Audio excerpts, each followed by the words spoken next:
네, 시청자 여러분 안녕하십니까. 박민영 앵커의 부재로 수요일까지 진행을 맡게 된 온인주입니다. 안녕하세요. 김수정입니다. 새로운 한 주가 돌아왔습니다. 뉴욕 증시에서는 계속해서 미국 연준의 긴축에 대한 부담이 압박을 주고 있습니다. 3대 지수 일제히 하락으로 또 거래를 마쳤는데요. 그런 가운데 이제 이번 주에는 CPI 발표도 예정되어 있고 본격적으로 2분기 어닝 시즌도 있을 예정이기 때문에 주목할 만한 이벤트가 가득할 것 같습니다. 예, 챙겨봐야 될 내용이 많은데요. 하나하나 풀어보도록 하겠습니다. 먼저 주말 사이에 마감된 미 증시부터 정리를 해볼까요? 사실 미 증시 장중의 분위기가 나쁘진 않았습니다. 나스닥 지수가 1%대 상승하기도 했는데 결국 주말을 앞둔 경계 매물 출회로 인해서 차익 매물 출회, 그러면서 파란불을 켜면서 모두 마침표를 찍었습니다. 주간 단위로도 큰 폭의 약세로 마무리가 된 미 증시인데요. 이날 낙폭이 크지는 않았습니다. 사실 장 초반에 긍정적인 이슈가 있었습니다. 바로 노동 데이터인데요. 이 노동부에서 공개한 6월 고용 보고서 발표가 됐습니다. 6월 비농업 신규 일자리 수 21만 건 정도가 발표됐습니다. 그 전날에 ADP 민간 고용에서 50만 건에 육박한 일자리가 새로 생겼다라는 걸 보고 시장이 충격을 받았었는데요. 역시 ADP 신뢰할 수 없구나라는 걸 이번에 좀 확인을 하면서 안정된 흐름을 찾아갔습니다. 고용 데이터가 이렇게 하향 안정화를 나타내고 있음을 확인해 보실 수 있고요. 통화정책에 가장 민감한 국채금리, 2년물 국채금리, 그 전에 ADP 민간 고용 보고 급등을 하면서 쇼크 수준으로 5%대 진입을 했었는데 일단 뒤로 한 발 후퇴하면서 시장에는 긍정적인 수준으로 떨어졌습니다. 물론 아직 절대치가 높기는 합니다. 그러면서 일단은 장중에 나스닥 지수는 강세 흐름을 보였습니다. 연준 위원들도 나쁘지 않은 평가를 냈습니다. 이번에 고용 데이터 괜찮다. 그러나 이것 문제가 아니라 지금 물가지수를 더 확인해야 한다는 데 모든 초점이 맞춰졌었는데요. 골수비 총재는 7월에 금리 인상 결정 아직 된 건 아니고 인플레이션 데이터가 어떻게 나오는지를 더 주목해서 봐야 한다고 코멘트를 하는가 하면 월스트리트 저널의 닉 티밀하우스 기자, 연준의 비공식 대변인이라고 알려져 있는 기자죠. 이날 발표된 고용 보고서는 7월 회의에 영향을 주지는 않을 것이다, 이런 평가를 내기도 했습니다. 결국 시장의 관심은 이번 주에 공개 예정인 소비자 물가지수에 맞춰져 있는 거겠죠. 그러면서 아직은 긴장의 끈을 놓을 수 없어라는 심리가 장 후반에 연출이 됐습니다.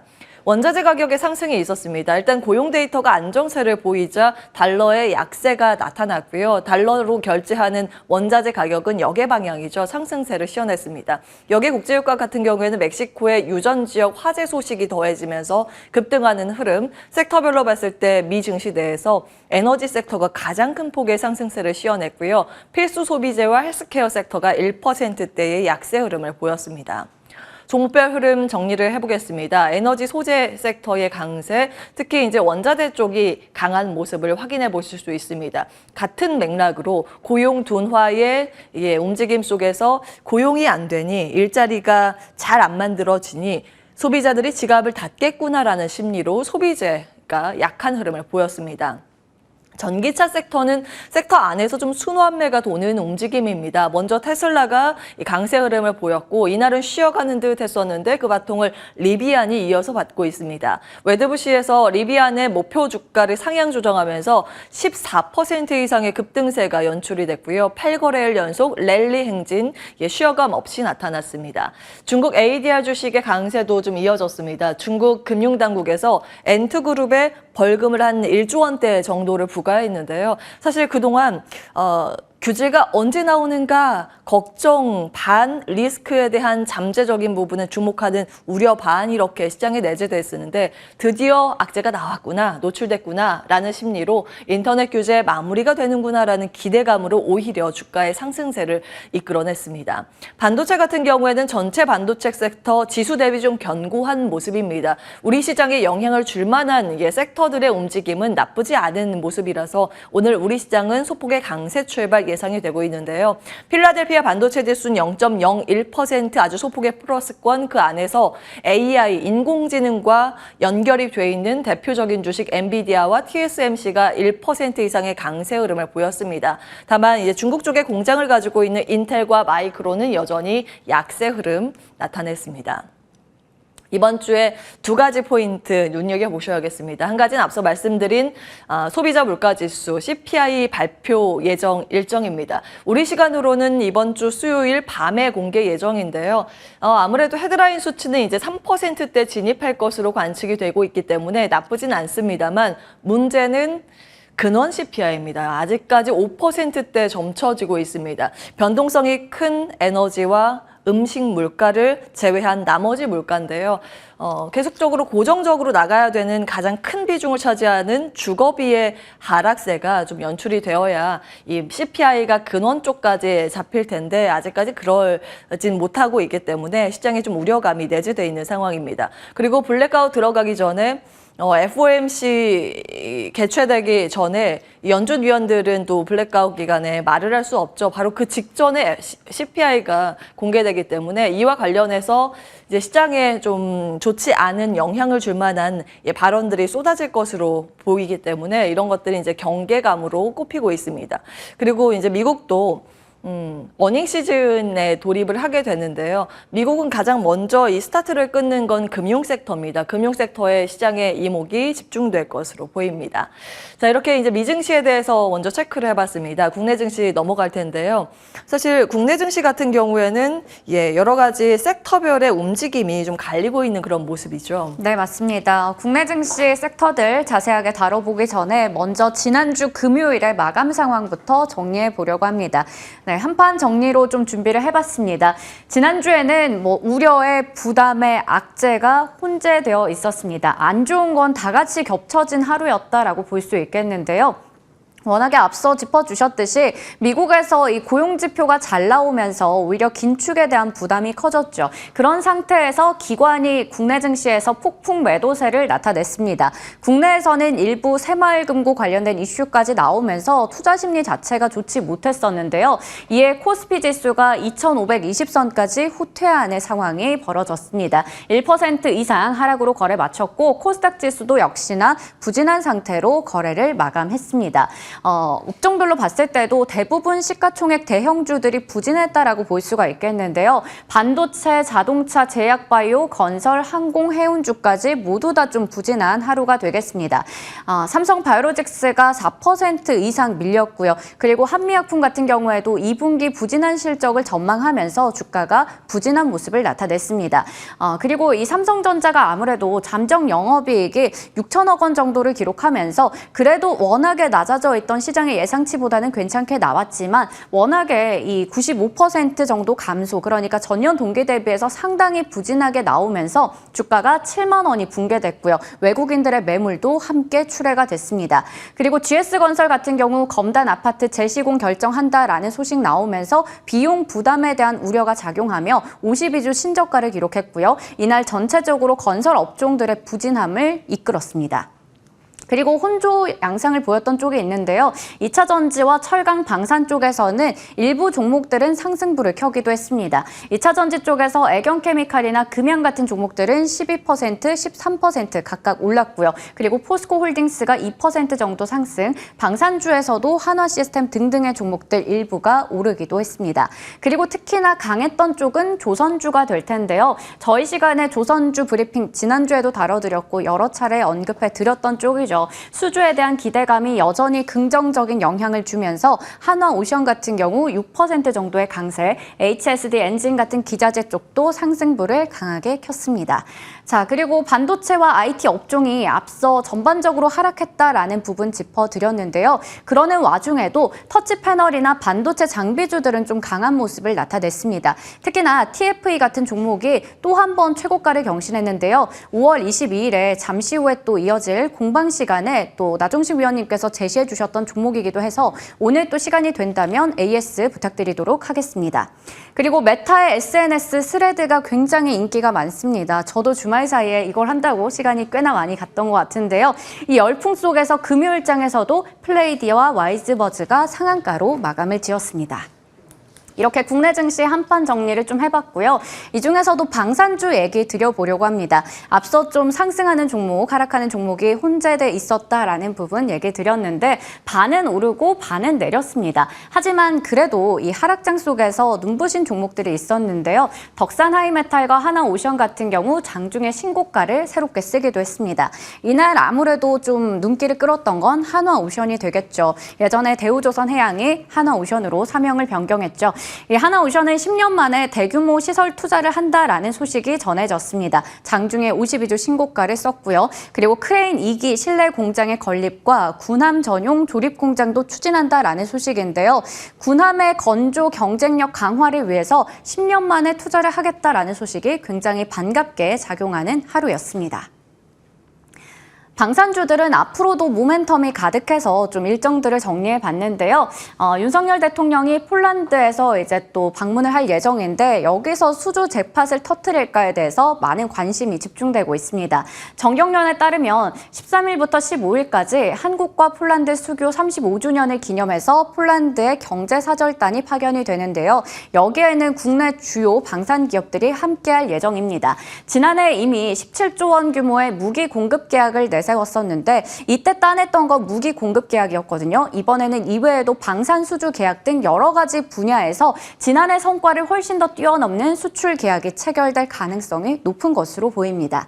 특히나 가성비가 좋고 기술력을 가지고 있는 K무기 자체를 대내외적으로 홍보할 수가 있겠고요. 유럽에 이어서 미국이나 영국 등의 시장에도 진출하는 계기가 될 것으로 기대되고 있습니다.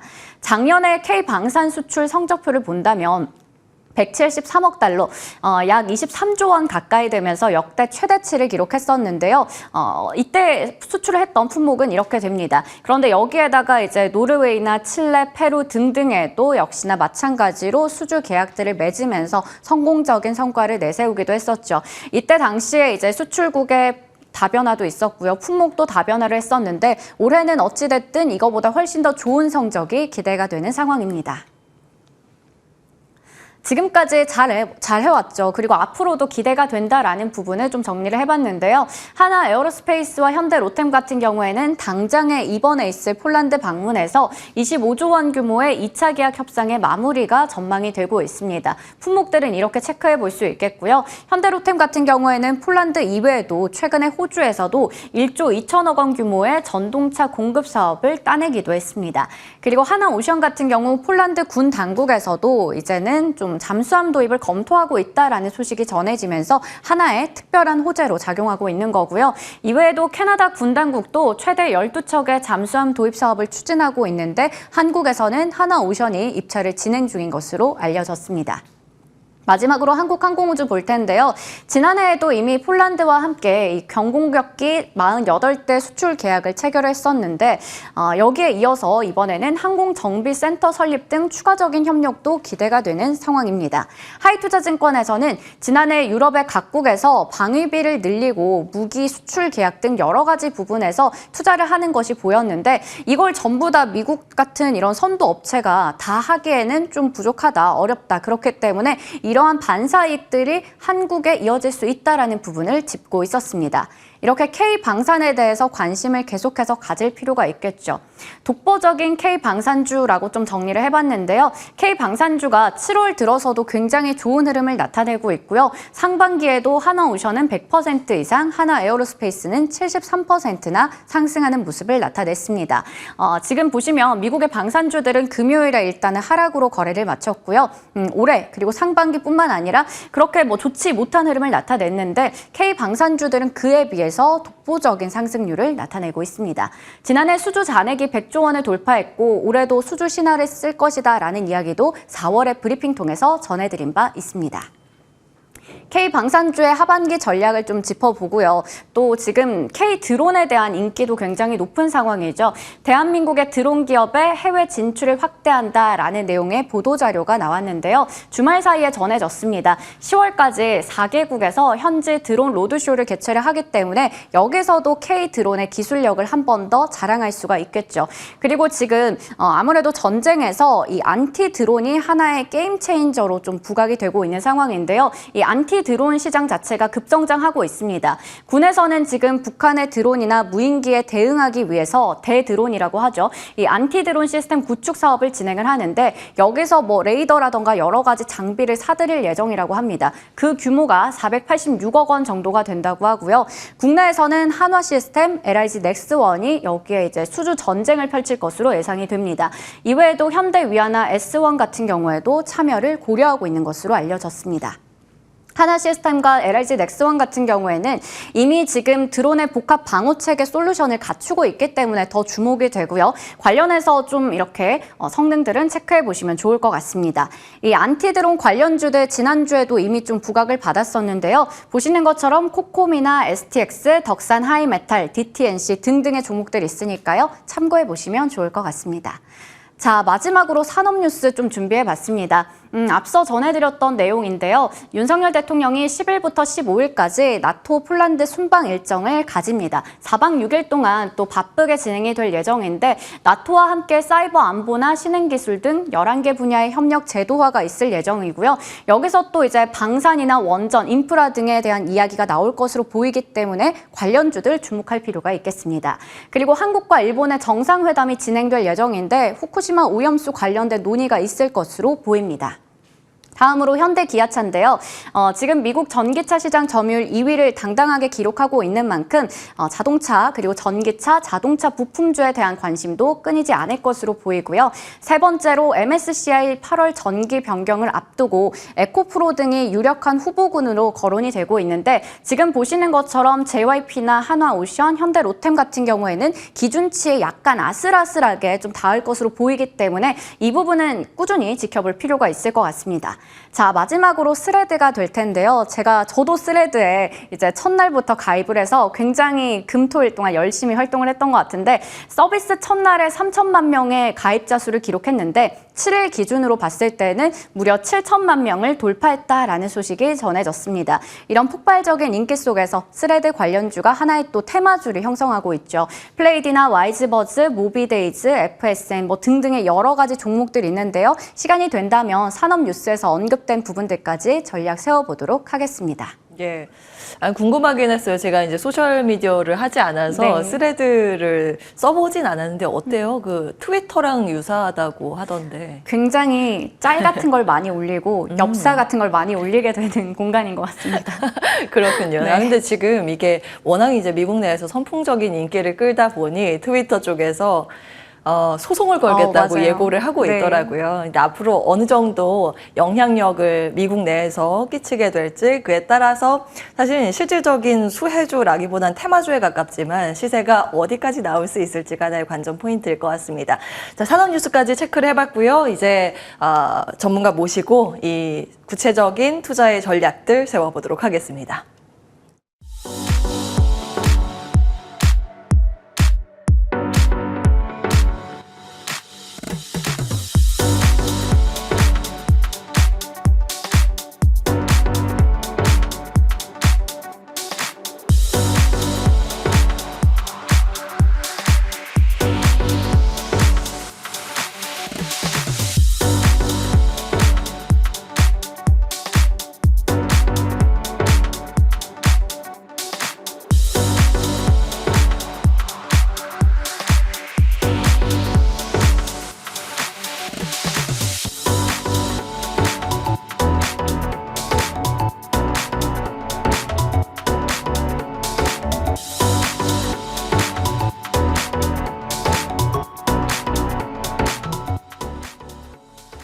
예, 오늘 이분과 함께 하겠습니다. 이스토리 유창희 본부장 나오셨습니다. 본부장님 오랜만에 뵙습니다. 네, 오랜만입니다. 네. 잘 지냈어요? 네, 여전하시네요. 네. 이게 나이가 비껴가는 것 아예 같아요. 아닙니다. 그대로세요. 네, 시장만 이렇게 변동성을 네. 보여서 이 고의 그 파도의 흐름을 우리가 어떻게 타야 하는가 네. 이런 고민은 됩니다. 요즘 투자 심리가 좀 약화된 게 확실히 미국에서 포착이 되면서 네. 우리 시장도 그 상단의 저항 매물을 소화하는 과정에 네. 진입을 해 있거든요. 시장에 대한 평가는 어떠신지요? 지난주가 참 기세 좋게 출발을 했다가 예. 화수, 목, 금 4일 연속 좀 하락세를 보여주면서 조금은 불안감이 좀 연출되었다라고 보고 있는데요. 제일 그것에 대한 이유는 이제 외국인들의 선물 매도가 아닐까 생각 좀 하고 있습니다. 그러니까 월요일에 좀 강하게 매수를 해줬습니다만은 화수, 목, 금까지 해가지고 매도가 오히려 월요일에 매수한 거 이상의 매도가 나오면서 지금도 선물 누적 매도가 한 2만 계약에 넘어섰습니다. 그래서 조금 지수 상승을 조금 발목을 잡는 것이 아닌가 판단을 좀 하고 있고요. 예. 또 일단은 글로벌 증시가 7월 달 들어서 약간의 조정 흐름을 보여주고 있습니다. 특히 유럽 같은 경우는 지난주 목요일에 한 평균 3% 가까운 조정이 나와주면서 121선마저도 이탈하면서 마감을 했거든요. 근데 우리나라 같은 경우도 그 코스피만 보신다라면 금요일에 거의 122선을 조정을 받고 올라왔다고 보시면 될 것 같아요. 그래서 여기서 약간 반등 가능성은 조금 더 있습니다만 주 초반에 제가 보기에는 조금 더 기간 조정 가능성 한 번 더 예. 121선을 좀 확인하려고 하는 심리가 좀 있지 않을까 판단을 좀 하고 있습니다. 그래서 일단은 약간 모멘텀이 좀 부족하기 때문에 그러면은 결국엔 7월 한 말부터 우리나라 같은 경우는 이제 실적 장세에 접어들기 때문에 그때까지는 약간의 기간 조정 혹은 추가적인 가격 조정을 좀 대비할 필요가 있다 생각하고 있고요. 예. 일단 반등 강도를 조금 더 확인하고 종목별 대응 전략을 한 화요일이나 수요일부터 짜는 게 맞지 않을까 판단하고 있습니다. 아, 일단 전문 용어로 이제 간보기가 네, 그쵸. 필요하다는 말씀이세요. 네. 하루 이틀 정도 시장의 반응과 수급 쏠림이 어디로 나타나는지 여부는 확인이 필요하다는 그런 코멘트를 주셨습니다. 네. 자, 그러면 그 업종별 그리고 종목별 대응 전략 구체적으로 세워볼 텐데요. 첫 번째 이슈 열어보겠습니다. 요즘 사실은 우리나라보다 이 방산 드론 그리고 나르는 택시 이 이슈가 네. 미국과 유럽 쪽에 굉장히 뜨거운 키워드입니다. 네. 우리나라는 아무래도 수출 데이터가 찍히는 쪽이 방산이기 때문에 네. 여기에 초점이 맞춰져 있는 상황인데요. 해외 수주 기대감 이번 주 일정도 있습니다. 네. 윤석열 대통령의 해외 순방 일정에 맞춰서 아마 폴란드 2차 수주 결과물이 네. 예, 방산 쪽에서 나오지 않을까 초읽기에 들어갔다는 그런 기사가 굉장히 많은데요. 의견은 어떠세요?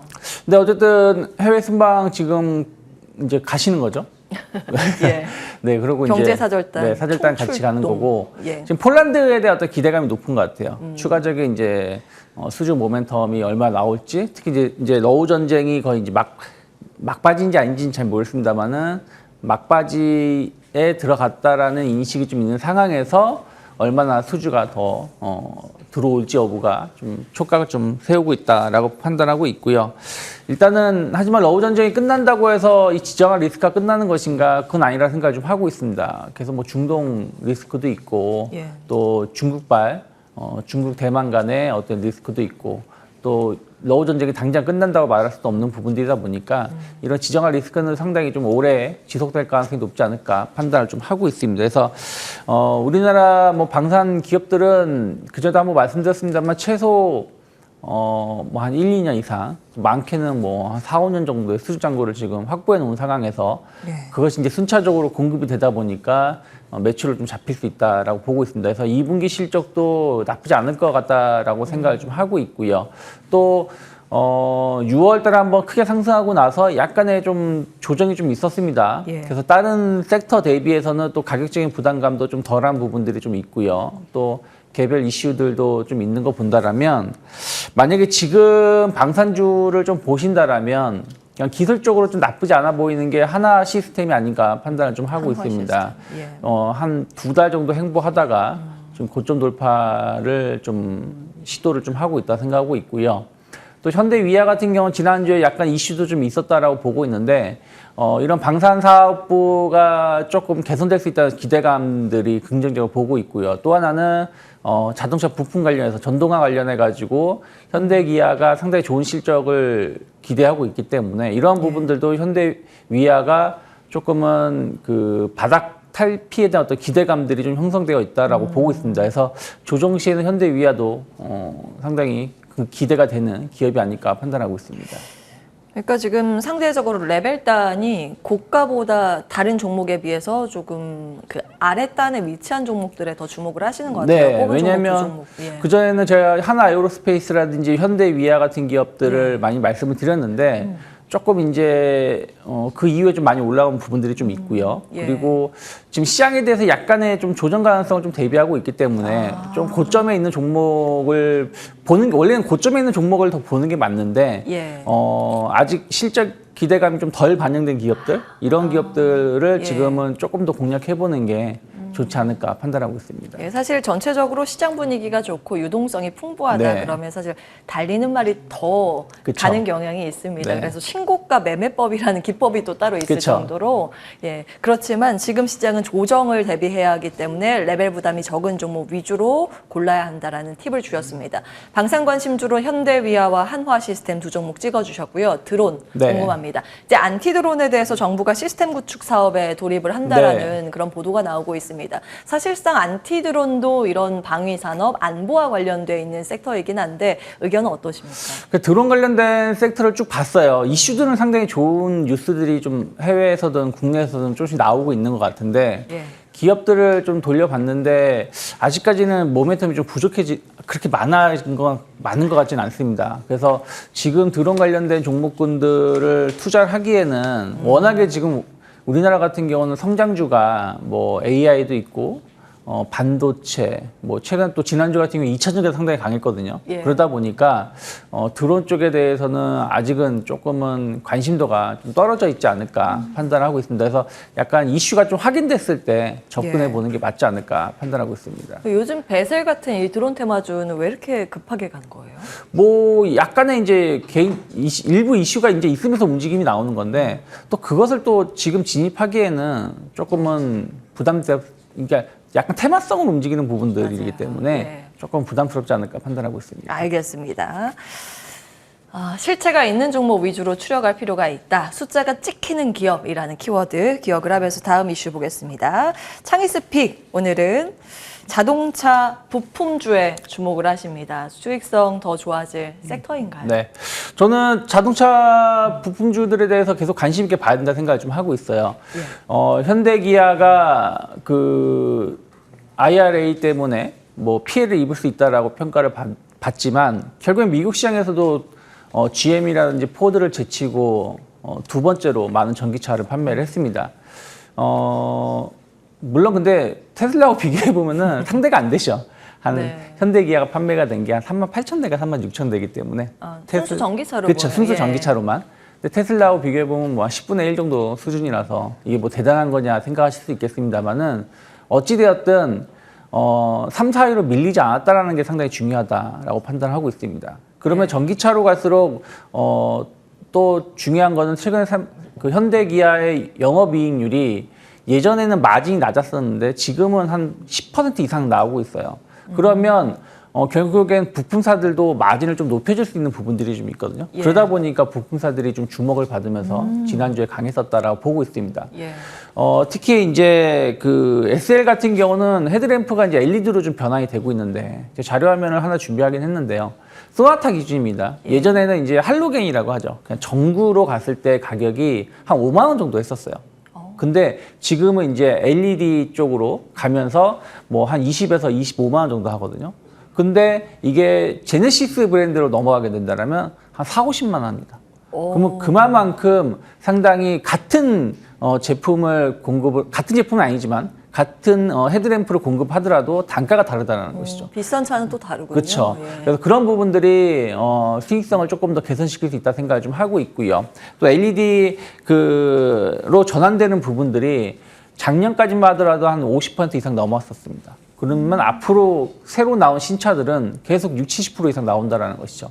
특히 뭐 전기차로 갈수록 상당히 화려한 이 조명 같은 것들이 나오지 않습니까? 예쁜 게 좀 많더라고요. 네. 그래서 그런 부분 미래차의 그쵸. 그런 디자인이요. 디자인 나오니까 그래서 그런 부분들 본다라면 앞으로 매출 증가라든지 또 수익성이 상당히 좋아질 수 있다. 예를 들어서 뭐 성우하이텍 같은 경우 지금 시가총액이 1조인데요. 작년 매출 영업이익이 한 500억 내외였는데 예. 올해는 한 2천억 정도까지도 늘어날 수 있다는 것이죠. 그런 부분들이 주가가 많이 올라왔어도 여전히 좀 저평가다 생각하고 있고 SL 같은 경우도 마찬가지입니다. 그래서 높은 헤드램프 가격에 따라서 수익성이 증가할 가능성이 높다 생각하고 있고 예. 또 하나가 매출처가 상당히 다변화되어 있다는 것이죠. 특히 이제 미국 공장도 지금 흑자 전환되고 있는 부분들이 좀 있고요. 유럽이라든지 뭐 이런 부분들의 고객사도 안정적인 매출이 좀 나오고 있다는 부분들, 상당히 개선되고 있다는 부분들을 주목할 필요가 있다 판단하고 있습니다. 그래서 최근에 주가 흐름을 본다라면 한 3년째 박스 상단이었던 4만 원을 좀 돌파를 시도하고 있기 때문에 4만 원 돌파가 좀 확인이 된다라면 뭐 조금 빠르다라면 뭐 한 7, 8, 9까지 해가지고 한 6만 원대까지 좀 추가적인 상승 가능하지 않을까. 뭐 지금 가격 대비해서 50%가 많아 보이지만 요즘에 이슈만 붙으면 네. 뭐 20, 30% 이상은 올라갈 수 있기 때문에 일단 목표가는 6만 원 정도 좀 열어놓고 있고요. 뭐 손절가라고 말씀드리긴 뭐하지만 3만 5천 원짜리가 상당히 좀 중요한 지지선이 될 수 있기 때문에 현재 가격부터는 약간 분할 매수할 수 있는 자리가 3만 5천 원짜리 3만 5천 원까지 아닐까 판단하고 있습니다. 자, 지금 유튜브 채팅창에 남재명 님께서 오늘은 뭘 사야 하지? 이렇게 예, 질문 남겨주셨는데 오늘 자동차 부품주 사면 됩니까? 저는 자동차 부품주가 오히려 조정 시에 예. 좀 모아갈 수 있는 하나의 좋은 섹터가 아닐까 생각하고 있습니다. 오늘은 새롭게 SL 주셨는데 그동안 자동차 부품을 굉장히 많이 말씀 주셨네요. 벌써 자주 말씀드렸어요. 네. 그 5월 9일이면 자동차 부품주 언급이 그렇게 많이 안 될 텐데 네, 많이 안 돼요. 성호 하이텍이나 화신을 주셔서 50-60% 이상의 최고가 기준 수익률을 달성하고 있습니다. 이 두 종목을 지금 신규 접근하기에는 의견 어떠세요? 저는 이 두 종목도 나쁘지 않다 보고 있어요. 그러니까 지금 SL도 마찬가지고요. 뭐 화신이라든지 성호하이텍 같은 경우 다 신고가 패턴을 가고 있는데 이런 기업들은 어쨌든 지금 하반기에 대한 어떤 기대감들 또 2분기 실적에 대한 어떤 기대감이 높은 섹터가 자동차 하나거든요. 그리고 뭐 방산이라든지 엔터라든지 조선 이런 쪽인데 상당히 현대기아에 대한 어떤 기대감들 좀 충족된다라면 충분히 부품사에 대해서 다만 전통 내연기관차가 아니라 전통 내연기관차에서 전기차 부품사로 전환되고 체질 개선이 된 기업들을 주목하셔야 된다라고 판단하고 있습니다. 그거 몇 개만 좀 꼽아주세요. 성호하이텍이랑 화신일 거고 오늘 네. 주신 SL일 거고 네. 그리고 약간 거래량이 많지 않아서 그런데 뭐 예. DN 오토모티브라든지 영문으로 DN 네. 오토모티브 네, 한글입니다. 그리고 예. S&T 모티브 같은 기업들 이런 기업들도 상당히 좀 전기차 부품사로 좀 속도감 있게 좀 전환되고 있거든요. 예, 그리고 뭐 세종공업 최근에 좀 조정이 나왔지만 세종공업 같은 기업들도 조금 주목해 볼 만하다 판단하고 있습니다. S&T 모티브, 세종공업, DN. 내연기관에서 전기차로 패러다임 전환이 있지만 네. 거기에도 같이 공급할 그쵸. 수 있는 납품사를 찾아가는 작업 팁을 좀 몇 가지 주셨습니다. 자, 한 가지 더 좀 질문 드리고 싶은데 6월 26일에 말씀 주신 코스메카 코리아도 요즘 시세가 굉장히 좋더라고요. 시장 분위기 뭐 상관없이 네.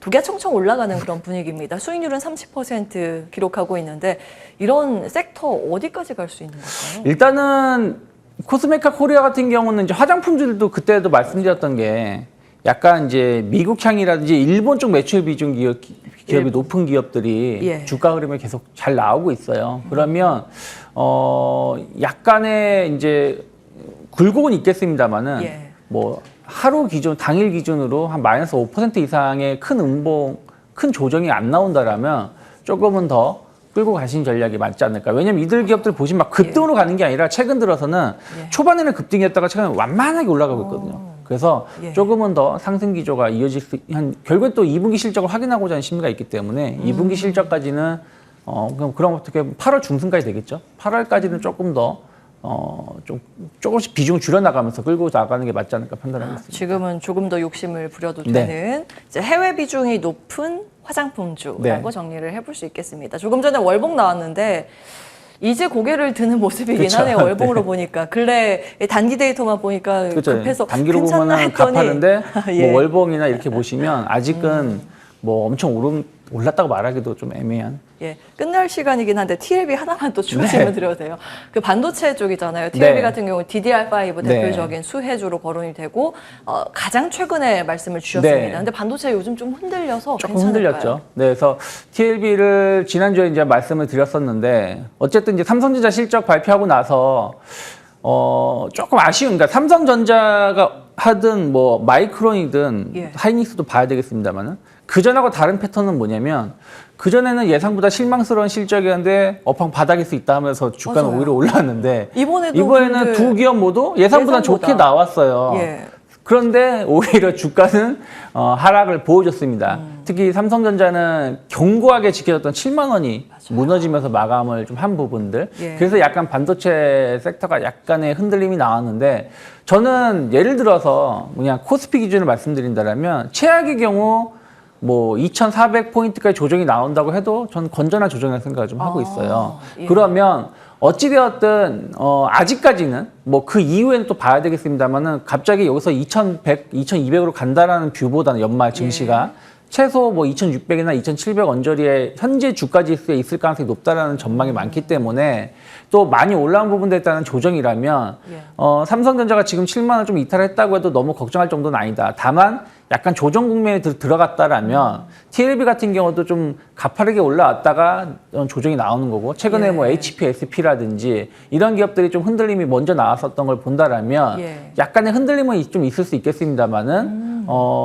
다시 또 이들 기업은 재접근할 수 있는 기회가 충분히 있을 거다. 왜냐하면 뭐 DDR5라든지 HBM 반도체는 어쩔 수 없이 가야 되는 부분들이다 보니까 다른 반도체 소부장하고는 좀 구분해서 보실 필요가 있지 않을까 판단하고 있습니다. 예, 좋습니다. 지금 조정에 들어간다고 해도 지수 자체가 좀 밀린다고 하더라도 오히려 건전한 조정으로 보셨기 때문에 이 하락 기간을 다음 상승을 위한 발판 마련을 위해서 종목을 어떤 걸 봐야 하는가 공부하는 시간으로 활용을 하면 되겠습니다. 이 스토리 유청희 본부장과 함께했습니다. 말씀 고맙습니다. 고맙습니다.